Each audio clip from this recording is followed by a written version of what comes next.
রাম রাম ভাই, সবাই কেমন আছো? আশা করি সকলে ভালো আছো। আমি রঘু, আর আজ আমাদের ছুটি আছে। আর রুমে বসে থেকে কি করব ভাবলাম চলো একবার ঘুরে আসি। স্টেডিয়ামের কাছে এসেছি আমরা। আর ওই তো দেখতে পাচ্ছ দূরের বিল্ডিংটা, ওই বিল্ডিংটা নিচে আমাদের রুম আছে। আর এই ওভারব্রিজের এই সাইডে আমরা এসেছি। আর এই হচ্ছে আপনার স্টেডিয়াম এরিয়া। এটা যে ব্যাক সাইড এরিয়া, সামনে ফ্রন্ট এরিয়া আছে, দেখাবো আপনাদেরকে।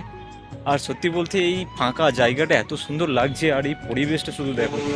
এই ব্যাক ব্যাক এরিয়া যে ইয়েটা দেখছো, ব্যাকগ্রাউন্ডটা দেখছো, কতটাই না সুন্দর লাগছে, তাই না? আর এই দেখো, এটা দেখছো, এটা হচ্ছে স্টেডিয়াম। স্টেডিয়াম, আমি এখন স্টেডিয়ামের কাছে আছি, বা স্টেডিয়ামের মধ্যেই আছি আমি এখন। আর এই যে ভিউজটা এতটাই সুন্দর লাগছে, মারাত্মক লাগছে।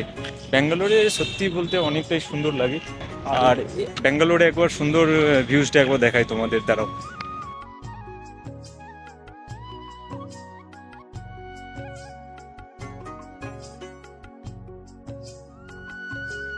রুমে যেতে হবে, কারণ হচ্ছে যে মেঘ করেছে, প্রচুর পরিমাণে মেঘ করেছে বাইরের। এত পরিমাণে মেঘ করেছে, প্রচুর জোরে বৃষ্টি আসতে পারে। চলো তাড়াতাড়ি রুমে যেতে হবে, নাহলে ভিজে যাবো।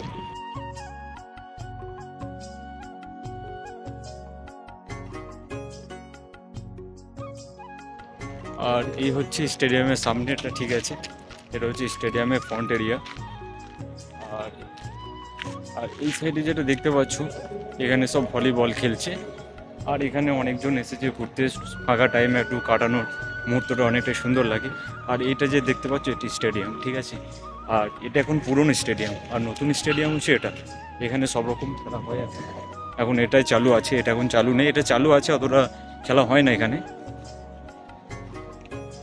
আর এরিয়াটা কেমন লাগছে আপনাদের অবশ্যই কমেন্ট করে জানাবেন।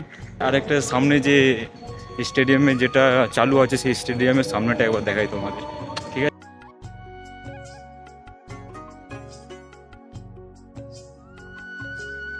আর পুরো স্টেডিয়াম ঘোরার পরে এত জোরে বৃষ্টি এসেছে, কি করবো, কোথায় দাঁড়াবো তাই ভেবে পাচ্ছি না, তাই স্টেডিয়ামের ভেতরে এসে দাঁড়ালাম। অনেকটাই জোরে বৃষ্টি পড়ছে।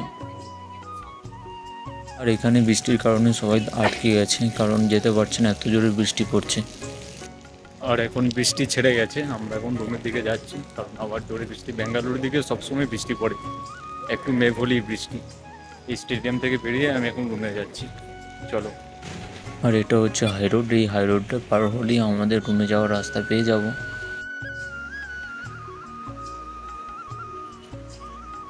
আর অনেকক্ষণ ওয়েট করার পর ফাইনালি হাই রোড পেরিয়ে ফেলেছি, কারণ অনেকটা ভিড়ভাড়টা আছে, সাবধানে দেখে শুনে পেরোতে হয়। আর এই দেখুন, আমরা এখন রুমের সামনে চলে এসেছি। আর আপনাদের ভিডিওটা কেমন লাগলো অবশ্যই কমেন্ট করে জানাবেন। চলুন না, যে এই পর্যন্ত, দেখা হচ্ছে নেক্সট কোনো ভিডিওতে। আশা করি সকলে ভালো থাকবেন, সুস্থ থাকবেন। Thank you. আর ভালো লাগলে অবশ্যই লাইক, কমেন্ট এবং সাবস্ক্রাইব করবেন।